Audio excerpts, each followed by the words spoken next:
Sa Tinalak Festival sa South Cotabato, may isang kompetisyon na kanilang inaabangan. Ang motocross o motor racing.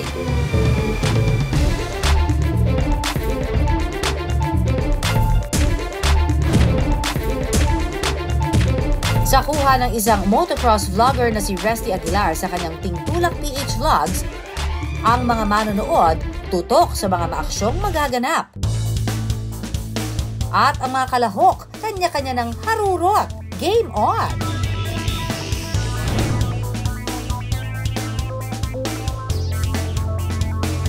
Pero hindi pa man nakakalayo ang iba, biglang may sumemplang na. Ayon sa Physical Rehabilitation and Sports Medicine Specialist na si Dr. Hubert Ko, ang mga extreme sport na ganito may kaakibat talagang peligro. Motocross activities is actually one sport that is considered as extreme sports. May isang pag-aaral po na ginawa sa US. This was done in 2014 by the American Association of Orthopedic Surgery na nakita nila that 95% of people who join motocross activities ay nagkakaroon ng mga injuries. 95% is actually a very, very huge percentage.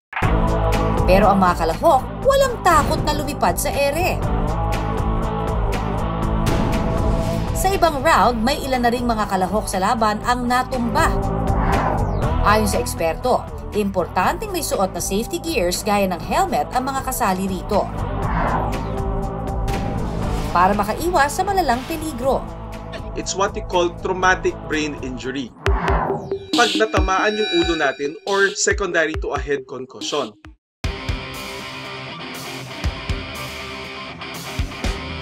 Sa panibagong round, ang manlalarong ito dumausdos, tumilapon at maya-maya pa hindi naggumalaw.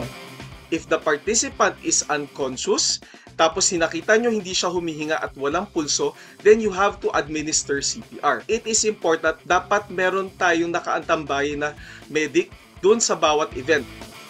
If the patient naman or the client is actually awake, tignan natin kung ang pasyente ba or ang participant ay nahihilo, sumasakit ang ulo, sumasakit ang leeg, nagko-convulsion, sumusuka, or hindi nila magalaw ang kanilang mga kasukasuan, ang mga kanilang kamay at binti, then that is a red flag.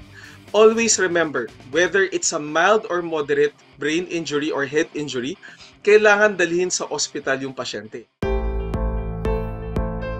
Mabuti na lang at may medic na nakaantabay at agad sumaklolo. The easiest way is actually to immobilize or keep the participant still after an injury. Huwag pong basta-basta kumilos pagkatapos ma-injure or mahulog sa bike.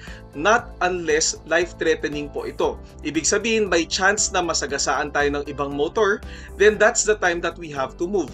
Pero kung wala naman pong mga ganyan na danger, then keep still muna. Ang payo ni Doc Hubert sa mga nais na sumali sa ganitong laro, you have to undergo proper supervised training. So, ibig sabihin, kailangan physically fit po tayo. Dapat aware po tayo sa mga rules and regulation and mga safety measures na kailangan natin gawin. Ang larong motocross, exciting mang panoorin, may nakaambang peligro din.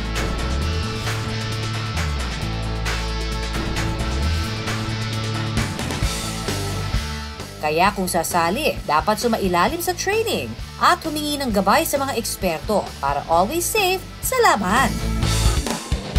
Maraming salamat sa pagtutok sa Pinoy MD. Para po sa iba pang kaalaman tungkol sa ating kalusugan, mag-subscribe na sa GMA Public Affairs YouTube channel. And of course, don't forget to hit the bell button for our latest updates.